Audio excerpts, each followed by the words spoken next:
keynote speaker this morning is Karina Quintanilla. Katrina, she, her, hers, has been a Coachella Valley resident since 1984 and made history in Palm Desert by becoming the first Latina youngest woman elected in 2020.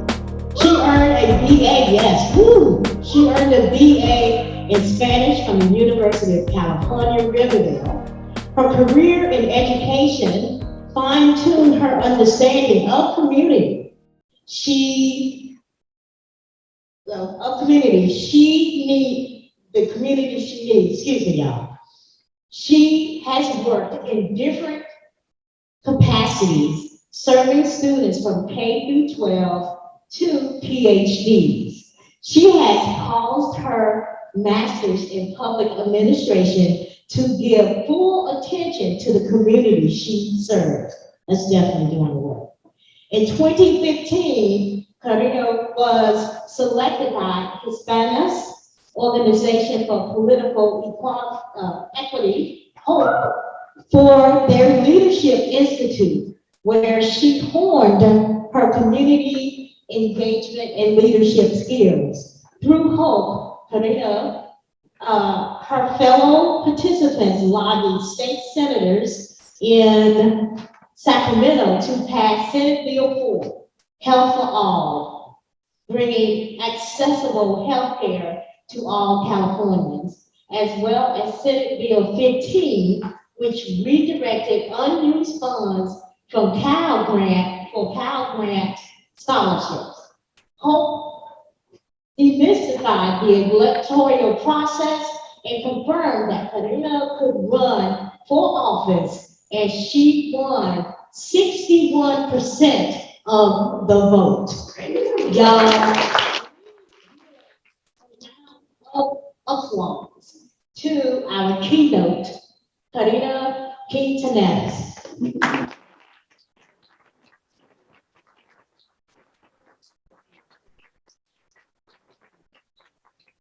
All right, everybody kind of gets the name however it works for them, and I tell people it's not Katrina, not the hurricane, but I am a force of nature.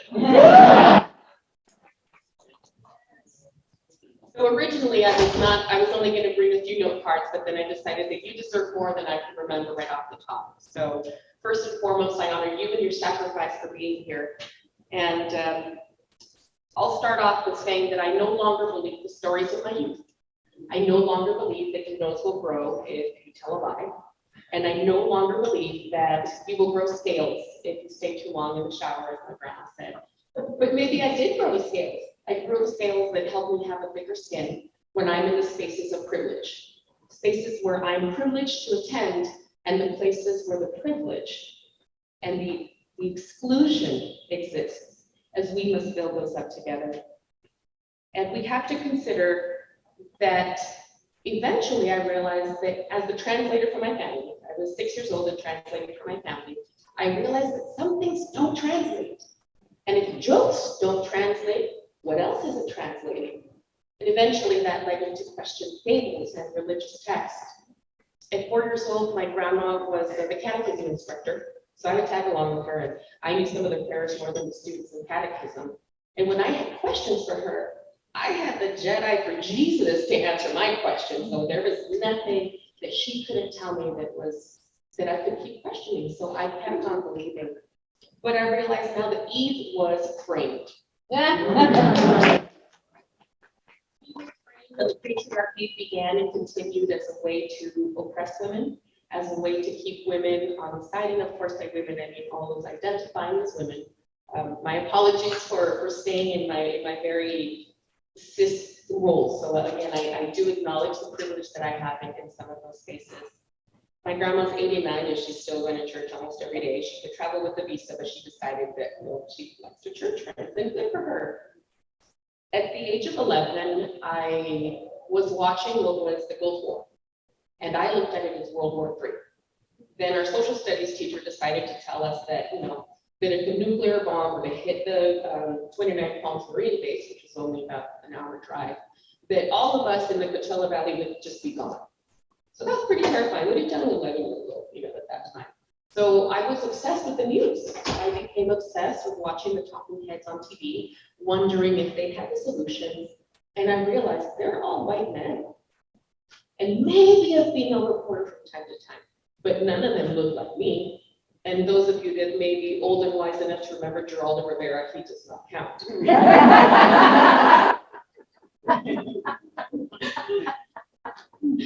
I'm a third generation Chingona, one of the baddies, the people that aren't going to stand for it. My great grandmother was a change maker that I really look up to. She fought and became the woman that brought so much change, not only as a regional midwife for the whole area, not just her little village, the whole entire area. And she also fought to bring running water, electricity, telephones, and the very first health clinic in still a very small village. And I never imagined that I would have the same capacity as a change maker. My great grandmother's name is Consuelo, which means consolation, but that woman never settled. And I'd like to believe that she's very proud of me and the women that I raised, my daughters. See, where did I go? That's why I brought notes here. I learned eventually to see myself the way others saw me, and that came through the Hope Institute. When I realized that these women selected me to be a part of that cohort, I'm sitting next to a woman with a doctorate in one thing, another woman that's a national policy leader, educator, superintendent, and I thought, here I am, just an academic advisor. I still minimized myself until I realized my voice mattered. My voice as an educator mattered. The ability to say these are the challenges the students are facing, and this is why we need to stand up because we have that voice. And as I said, I learned to see myself in that same capacity. And Hope demystified the political process. It was campaign boot camp. And this is how you do messaging. This is how you do outreach. This is how you recruit folks. And then I realized politicians are regular people. We see them on TV. There's no super cape. I mean, there's no super values, no super powers, other than the power to the community. I remember watching Ida Solis on TV. I think she was the first Latina elected to California State Senate. I think that was 94. So again, still right around that time frame that I'm obsessed with watching the news. And I saw her thinking, wow, she's so cool. And she's got these very sharp suits and I think, wow, you've got it rich to run for office. But now I realize you only have to be rich in community support and rich in your willingness to do work for others. This is my church. This is where my spirit feels fulfillment. I don't have to go somewhere else. I don't have a building that I need to go. The Bible verses that were once in my heart have now been replaced by service to others. But I still hold those values. Those values still stay within my heart. Once upon a time, I thought that maybe decades into the future, I could run for school board because that's all I saw in my community. Retired folks, mostly white faces, but what I realized, all white faces. And Palm Springs Unified has been in existence since 1958, and just finally now in 2020 elected their first lady. Today, I stand here as a woman of color beyond belief. This is beyond my own wildest dreams. So I don't know. I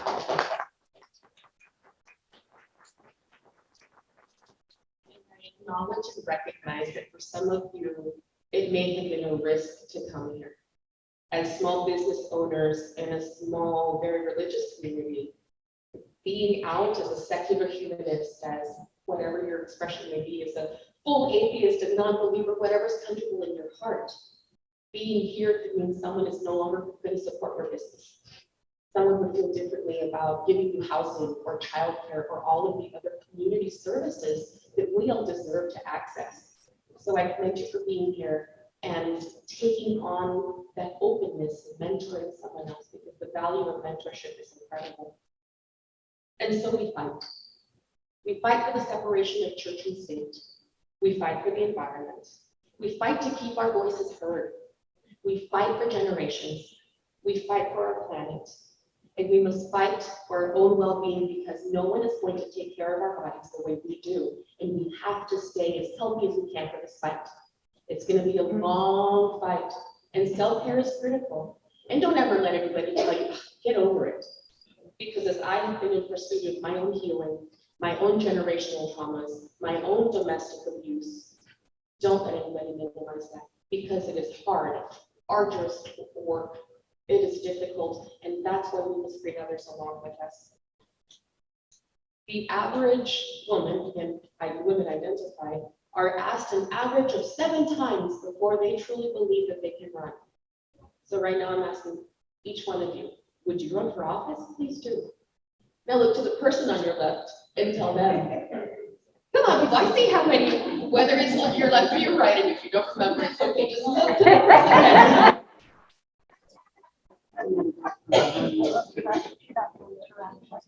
So, and I recall my childhood where I thought this could never happen. My goal was maybe one day to be a teacher. I lived in the maybes because I didn't see any of those things growing up. Some of my childhood memories of Tijuana were playing with my cousin, or playing in the dirt, and there's outhouses in the background. That to me was my reality. I didn't feel othered. I didn't know what poverty was until I came to the States, and then I was very othered. And still today, I get the other feeling when I'm in, I said, it's those privileged spaces. And in those spaces, I don't wear my name tag on purpose. Oops, I forgot it. No, I didn't. I want to see you treat me the way that you would have treated any other woman of color. Until I introduce myself and they're like, oh, you're a council member? Then things change. But guess what? I just change your perspective of what a leadership looks like. And I do that as often as I can. Because those microaggressions, some of them we're used to, and we kind of let them roll off. Oh, you speak English so well. Raise your hand if you've heard that one. And some of you, I know what you're shouting. And that's men and women of all ages, and it continues to happen. I had one man tell me, you can't possibly be from Tijuana. Yes, sir, that's where I grew up. But there's no way. Why not? And he kept insisting, and it was getting aggressive. Thinking, if I'm not at work with their own cameras, I would have been reacting a little differently. But he kept persisting until I finally had to say, excuse me, sir, I don't understand why you can't believe that somebody that looks like me sounds different than your expectation of what somebody like me should sound like.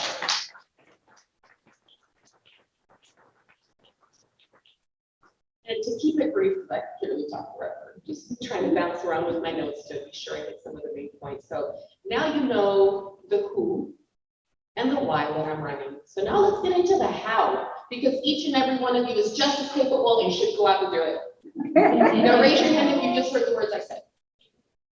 I see hands that aren't raised.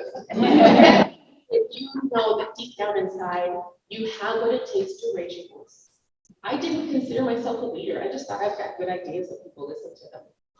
But people don't understand that for some of us, leadership starts as a child. As the oldest child, I had to manage different personalities of what one brother wanted, what the other wanted, what my sister needed, and how to get their age differences all together. And we minimize our experiences because they are our facts. We don't see ourselves the way others see us, and we have to go through the experiences in life. Whether it's building community, whether it's education, whether it's just finding that best friend, whether it's your partner that helps you reach that, it's internal work. And once you find that work, it's your responsibility to hold the door open and let others come with you. I've heard many times that we stand on the shoulders of giants, but you know what? We also have those giants that have slingshots and they bring it back and they launch us even forward. So I want to see more people have that slingshot. When I was asked, and if I could participate, I said, well, please, I said, what's your title? And I had to remember that as a council member, and I got a piece of mail and it was addressed as honorable. Oh my gosh, that's the title. And for me, again, a very humble kid, a very humble beginning, still in a very humble life. That was a moment of distinction. And I really absorbed the kind of change that I was making. So as I'm looking at the pamphlet, and it was all in capital letters, I thought, as somebody that's humble, it felt kind of awkward to see it all highlighted. But I have to absorb that for me, it's just me. And when I'm having a bad day, John, my communications director, sounds so fancy, but just the guy that helped with my campaign, and I adore him. He says, you know what? Don't worry about it, sis. this. Things are going to be okay. But think of all of the little brown, little black kids that are watching you on TV that see themselves for the very first time as capable of doing things. My campaign process was during the pandemic. And on election night, we see the results. And 61%, there's no way. That's just the first drop. Okay, when we get more of a mail-in, that it's going to drop. And it never dropped beyond 61%. John likes to remind me as he's bragging to people, and he's humble himself. He doesn't tell people that he helped design, ultrasound technology.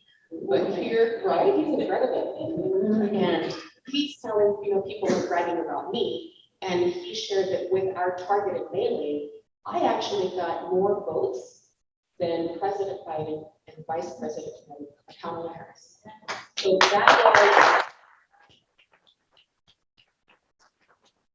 and it feels difficult for me to say those words, to say I collected this much, because it's still hard for me to accept that sometimes. I'm walking around doing something like, wow, this is my life.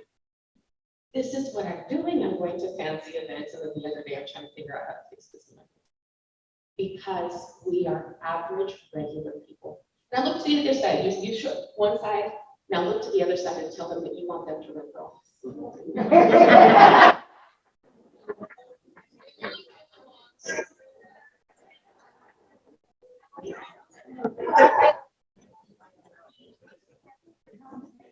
Wonderful. I see they all encourage each other in that energy, and that's what it takes. That's exactly what it takes. So that's a little bit about citizenship and the why. But you came here to find out how to get women of color elected. So here's where we're getting into the how. So the first thing is, who's your team? You need to find a campaign director. You need your finance director, communications director. But they can be the same people, right? I mean, our main team was 3. There were the people that asked me to run. These were the people that helped canvass, that helped put up signs. You need a core team, but you need somebody that you can trust. Your money is going to go for them. Your messages are going to go for them when the media asks for your time. One thing that every single one of you needs to know, because at one point or another, you will be asked to give interviews. Many people don't know that you can say, what questions will you be asking me? That way you're not ambushed by it. And then I'd say, I know how busy you must be. I'm pretty busy right now too. Can I just have the questions in advance so I'm best prepared? I've never heard anybody say that. So know that you have that as an advantage, so you're not intimidated by media. Let's see, what else did I put in here in my notes to go back and forth? You have to, I wouldn't say respect, but include everybody. Well, with respect, of course, respect is important, but in building what your platform will be and listening to the community. So for example, my values for education, public health, and things we had as schooling centers. Everything has now been jumbled, and everything that's happened in all of the projects that I've worked with since. Because it stays humble, right? Most people on election night, they have parties, and they're having music, and even if you didn't win, you celebrate that you participated, and you celebrate the people that you met. Well, for us, John Frank, our finance director, and I stood in the middle of an empty street, the only 3 souls on that whole area, looking at the results, wondering cautiously, like, should we help? Are you okay with that? So to have to really consider consent over something very drastic, a drastic change. In 2019, I had to sue, 2017, the city of Palm Desert got a notice that they needed to go to 5 districts, 5 voter districts, because they met the population. There was 23% Latinos, and so they needed to create a minority-majority district, or majority-minority district. But Palm Desert said, no, thank you. So in 2017, a former student of mine and I sued them. And as the process began, we started to see that they were going to drag us out. For me, it was unethical to let, as the lawyers ping pong that settlement back and forth. I'm sure that was millions each time that was going to happen. And I thought, that doesn't feel right to me. So when they submitted a settlement that said, okay, fine, we'll give you one district and the other 4 of us will be at large. And I was so offended and so insulted, but that's when I realized, right, that the lawyers are gonna do their thing. And I told the Ray, I said, you know what? This is so dumb. It is so stupid, but we should take it. Because it's going to be strange enough for people to want attention. It's going to get them engaged. And that is democracy. It's not what I want. It's getting everybody to participate. So we still today get people to say, wait, so why did you do that? And I say, because we're talking about it right now. As a result of the settlement, we are also implementing ranked choice zoning. So that will be the first in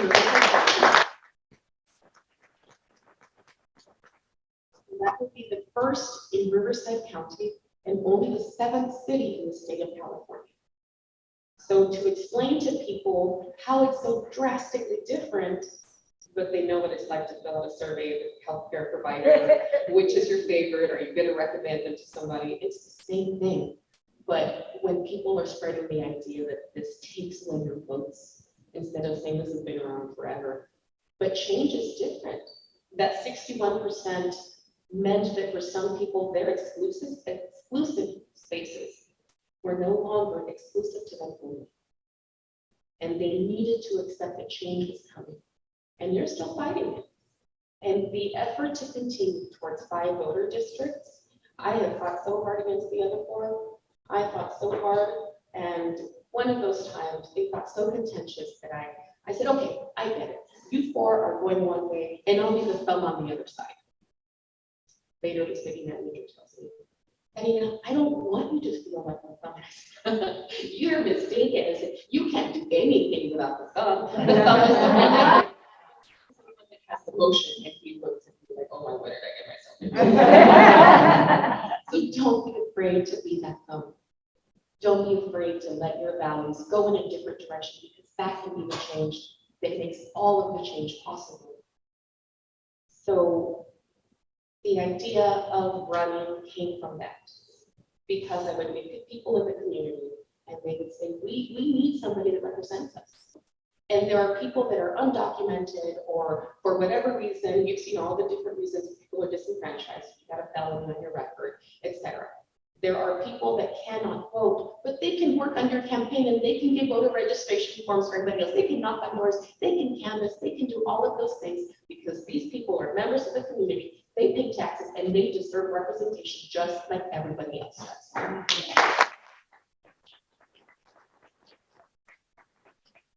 Your messaging and your branding are extremely important, and so is your data. So in California, we have a company, PDI, political data information.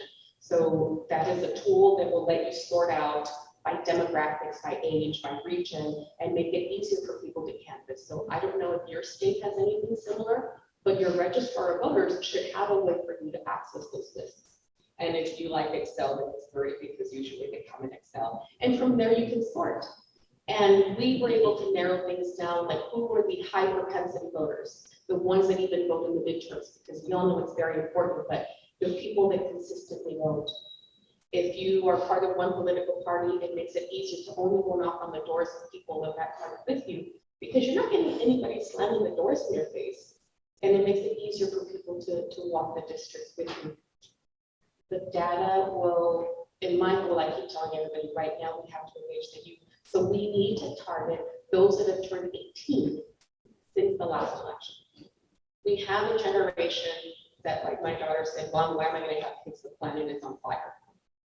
So this is an upcoming generation that has lost a lot of hope, and they feel that things are happening without them. So we have to engage them. And the tactics for them will be very different. It'll be social media, get them on TikTok, get them on Instagram. And for people that are more middle-aged, Facebook is 35 to, I believe, about 60, 65.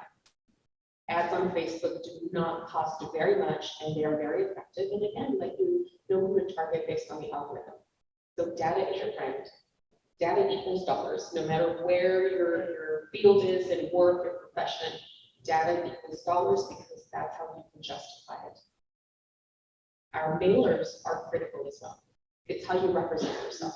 So John, Frank, and I would sit together on Zoom with a Word document, and we would say, how do we frame it? No, less words. I don't like the way that word sounds. And then we would start on, again, painting this all through Word.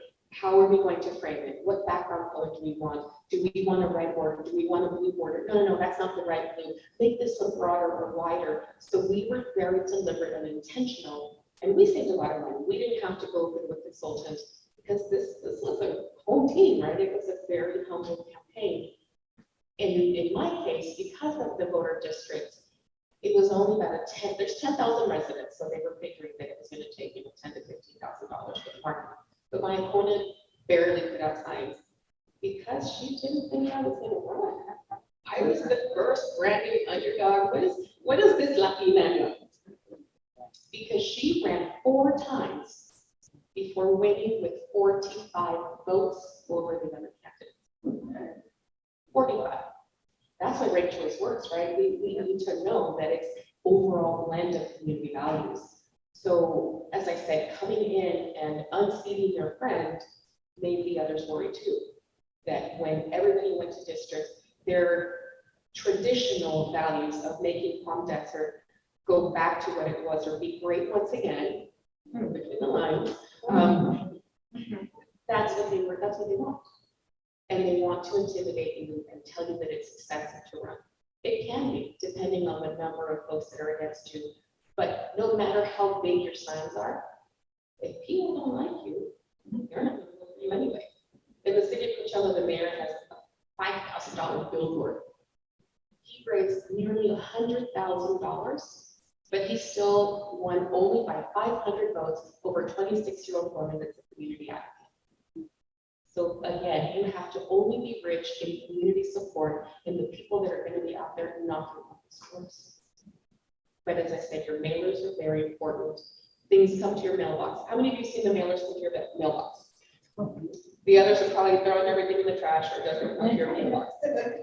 So if you look at them, I'm kind of a nerd at them and I collect them.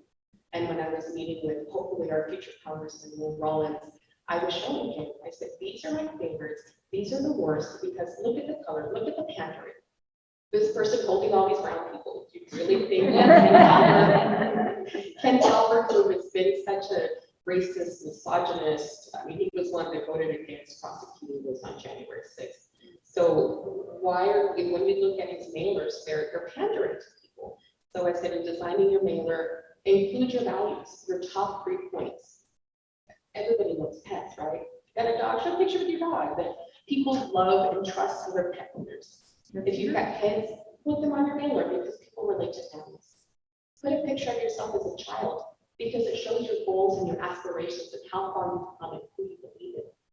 But mostly your 3 points. You've got your 3 platforms, but try to narrow it down to 3 individual words. So that if you get lost and you don't remember what you were talking about, you can always go back to those points. You can dig yourself out by saying, yes, I understand. However, point A, point B, point C. Because that's what it's all about. You're going to get down to the core of why you're running. When it comes time to design your signs that will go on the road, your big signs or your door, your lawn signs, the colors are very important. For some people, they'll use a green or they'll use a purple or whatever, but I recommend a white background. If you don't want to do that, be sure that your message or your name are in large white letters. Why? Because if someone's driving at night, they have less than a split second to look at it, and you want that to be in their headlights as they drive by. It'll draw attention in the daylight, but you need people that drive at night too. The people that work the graveyard shifts, the people that are picking up their kids and have late hours. You need to reach them as well. And that's your marketing. You're getting yourself out there. So data is crucial. Your messaging is crucial. Your signs are crucial. Like everything is crucial. But it comes down to being your genuine self. People want to relate with you. You know, you have to know the way to maximize your health. When you have an organization that reaches out to folks and has the standing, t-shirts are a good fundraiser. But if you have a teeny tiny campaign and you're trying to get t-shirts, the setup costs and all of that, it's going to drain money from signs.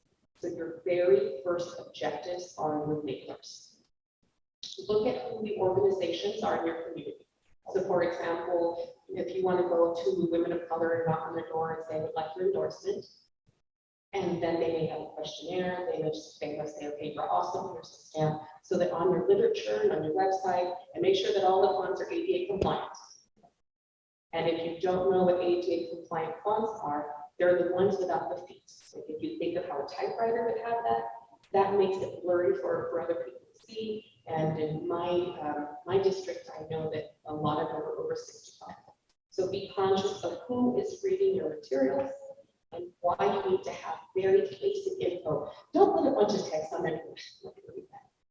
Make it bold, make it concise, because that's what you're going to do as a leader. You're going to serve your community on those basic points. So again, your mailer has to have your values, the information on how to get back to you, and that's where you stamp who's endorsed you. So for example, I had the endorsement of Congressman Dr. Raul Ruiz, Planned Parenthood PAC for the Southwest, Democrats of the Desert, Riverside County Democratic Party, Sierra Club, and a few others. So on my website, there's all these little logos on there. So people that may not know you, but they know the Sierra Club, will know that you are worthy of the values of that club. So even, again, if they don't know you, if they don't follow politics, if they don't care, but you're reaching them, and they could have a conversation with someone else. And like I said, people that are undocumented, they can't vote, but they can vote with the community and how they bring that forward. Let's see. Oh, and then what I was going to say about the t-shirts, you need to find ways of keeping your funds up and your costs down. If you can do a second mailer, great job. I was actually able to do 3. The first one, I had a big one with, it was just my family. For the second one, I had the congressman's endorsement, so I was able to put his picture on the screen. And for the third one, I made a much smaller one that had the endorsement of the former Republican mayor. And we targeted that to the no party preference, the independents and the libertarians. And targeting them is why I got more votes than the presidential ticket. Because you have to be intentional with your data. Back to science. So I was at a statewide conference and I was sharing with folks. I said, so when your signs get vandalized, because I know it's like passage. And I said, well, everybody in the valley, it just always happens, but I don't know if it's just a division or those people that are terrified of change. So I had seen, mine hadn't been taken down because I didn't use a vinyl sign, I used a corrugated plastic. And be sure that everything you do has a union logo, by the way. That'll be supported by the unions. I was supported by the Independent Labor Council. So it will have what we call the book, it will have a little sticker or something that'll be a designation. So it ensures that you're supporting equitable wages. So my signs were difficult. I mean, we only had, I think, one that was knocked out by the wind, but there was one that was really beat up. It wasn't just somebody having a bad day walking into the Circle K. They broke it. And the weirdest thing that I've never heard of, and nobody ever has either, pathology, they brought my mailer, they stapled it onto the board, writing, bad words over the congressman's face, and then they stapled a piece of paper onto that, a loose leaf paper from their kid's notebook, written in the markers you get from the dollar store that are dead in 3 days. And, right, it wasn't any kind of professional message. It wasn't other than it was just weird. About a few days after that, I get a call from one of the reporters. Karina, do you have a comment on the vandalism of your signs? I said, no, just that one. She said, no, the new ones. What are you talking about? She said, right as we drove outside of the TV station, they were put out there. They wanted the news to see it as soon as they were getting out. And they took one of the signs and broke it apart, bent it in half, and had Trump 2020 written all over it. Oh. Trump 2020, F. Moyer, who signs by there too. And, you feel the aggression. So when they asked me for comment on TV, I said, I just tell people, I understand your frustration. It's the pandemic and we're all stressed. And I appreciate that art therapy is good for everyone. As an educator, I understand this is what's helping you get through it. Wonderful. Do work with your kids. Candidates always take them undergrad. Other people, get into the comment section for you. I call that the troll brigade, which is important for them to get your points out there without you ever having to do anything negative. But oh yeah, I said, art therapy is so wonderful. And I took that twist. I took that aggression from them. And I also said, and Trump isn't running for city council in August.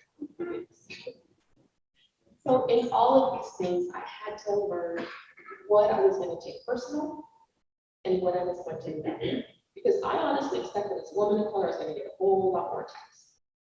And I've heard from people in other cities that they have been told to increase the security around elected officials' homes. Because I not only bring cultural diversity, I bring economic diversity. I live in a community where people have second homes that sit empty during the summers, while I'm struggling to make ends meet in a home that's older than my home. Because I cannot afford to go live somewhere else. Because living there with low means meant I could do more for my daughters. So those are the sacrifices and changes that are happening. So many people of this new generation have to go back and live with their parents without that opportunity, sometimes to express themselves. I mean, how many of you here have been shut off from your families because of the lack of belief, right? No matter where you are on belief, you're not believing like them. You either change religion, sometimes that's bad enough. But then you say no religion, that's even worse. So all in all, I have a whole bunch of things to say. I said most of them, and it's about writing. So now look and think about a young person that you know that you need to encourage to vote. Because it takes all of us together. That's how we're going to move forward. You have to get there and hold the door open for other people, or else we wouldn't be here. Look at our sisters that put this together. Thank you for opening the doors. Thank you for being here and doing the work, because it opens the doors to make these safe spaces.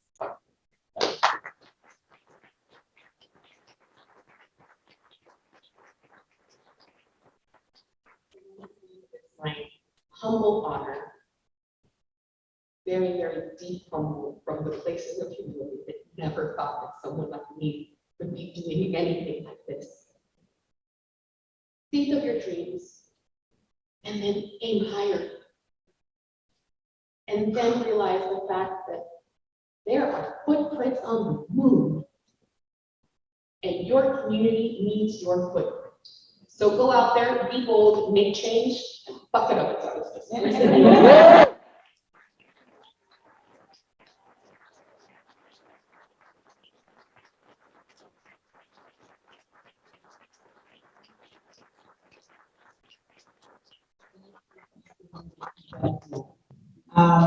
We will take questions from the audience and the online audience as well.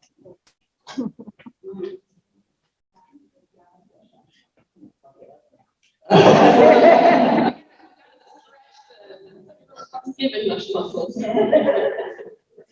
Hi, good morning. My name is Elizabeth from Atlanta. Thank you so much for your talk. It was very inspiring. Honestly, I'm going to go back to Georgia and start running. I don't know what I'm going to do, but it was very inspiring. Thank you so much for sharing that. So this isn't my personal view, but what do you say to accelerationists who say that things have to get way, way, way worse before they can get better, or doomers who say that it's too late to make change, or things are already so bad, what's the point of getting involved? From your perspective of working locally, what do you say to people who have that sort of pessimistic view, or think that in order to get people moving, things have to get even worse than they are? So with those situations, I take the approach that I did as academic advisor, substitute teachers. Find out why they're so pessimistic, what has made it for them to not go forward. And my brother was one of those who said, it's too late, there's no change, you're wasting your time, Patty, there's just nothing from it. So understanding kind of where they're coming from and find out what light they need. Is it an economic force that says this isn't a change? Is it family that says it's going to change? Or is it personal programming? Like I said, that people don't believe in themselves, so they don't believe in others that can do it. So it comes in one-on-one talks, it comes in and saying, look at these people that did make a change. We didn't get here without we are our ancestors' wildest dreams, if we think about that. And tell them, yes, you feel hopeless right now. We may lose our faith in humanity, regardless of what we feel exists or doesn't exist. Like, whatever happens when we die, when we pass on, maybe there's an afterlife, maybe there's a hell, maybe there's a heaven. But I believe we live those experiences while we're walking the earth. So I believe in doing the best you can to do the most good for the largest number of people. And that's how I would approach that. And say, there are good people doing work. You may not see that, you may not feel that directly in your community, but it is happening, and eventually it'll ripple to you. And I completely acknowledge there are some spaces, some communities where that is so incredibly hard. And that's the tough work. It's not the, hey, everybody, let's have a party. The tough work is getting in and doing the emotional labor.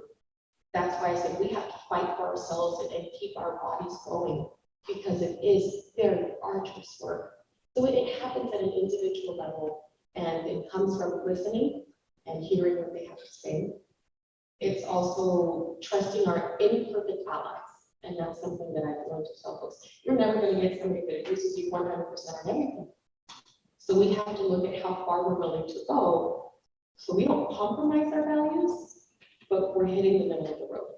So one example that I have for folks is, imagine you've got a hula hoop. These are your values, these are your ideas, your education, and life experiences. And everybody in this room has a hula hoop, right? But we're trying to get through one of those doors, and everybody's rushing. How are we going to get through? You have to tilt. You have to overlap. And that's where we find the middle ground of how we can work together. And those are the ways to say, you feel this, I feel that. How can we meet in the middle? Because if that change is happening in the world, the change may not be going on here. They may have abuse situations, so they feel hopeless. I've been in those situations, but it's that one-on-one. So I wish you big hugs and all of the love to pass that forward to the people that don't.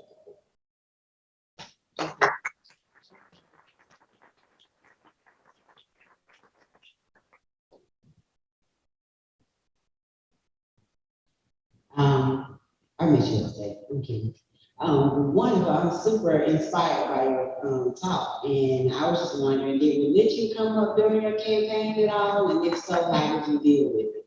I was prepared for that as a Latina. I was prepared to do the what do you mean? Because my cousin was the first one to come out, right? It's so terrible that we have to call it the same kind of unshaming your true self.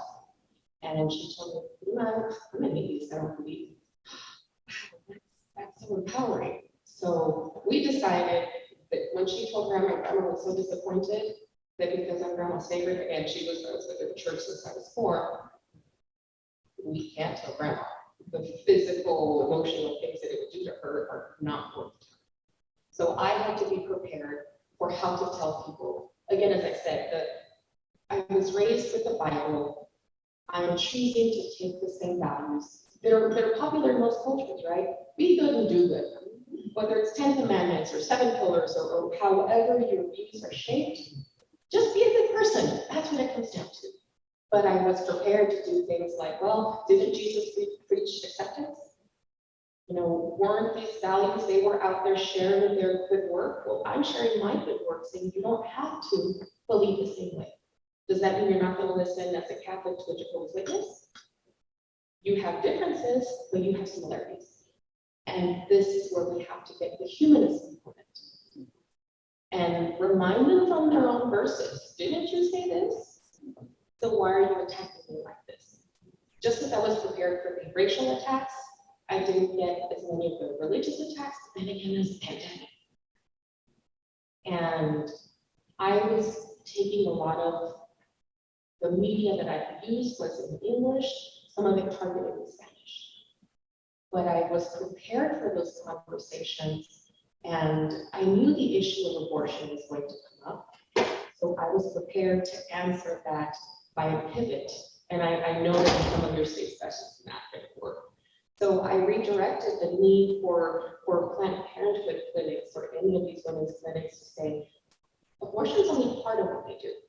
A lot of that is preventative medicine, it's contraception and screenings for all of the possible cancers. Yeah. But I said, think of a woman in your life. What would happen if they were unable to get those screenings? We are putting people at risk. And so that's going to change the narrative to not say, oh, that baby you aborted could have been a doctor, but there's kids in health, there's kids in the social system. We've got kids in foster care that we're not taking care of, that are equally smart and could be doctors. We hear their stories and are inspired by them all the time. So don't give me crap about the baby that didn't make it. Don't tell me about pro-life when you're putting this mother's life at risk. When you're forcing somebody to have a state mandate pregnancy. It's shifting the dogma into the reality. And like I said, from a young age, I started thinking, if jokes don't translate, how do we know? Because if you're saying Jesus spoke Aramaic, and then it went to Hebrew, and then it went to Greek, and then it went to English, and then you got it to Spanish, and then you've got how many versions along the way? I started really questioning how many of it gets literally lost in translation. So those are very difficult conversations to have, usually within family. With people in the community, within their church and religion, they'll only go so far. But within your family, it's much harder. So I know some of these religious stuff that come up, you set that boundary, we're not talking about it. But for others, you just can't. Does that answer your question? Yeah, I mean, I kind of answered on that. I don't know if it's specifically. Oh, wait a minute,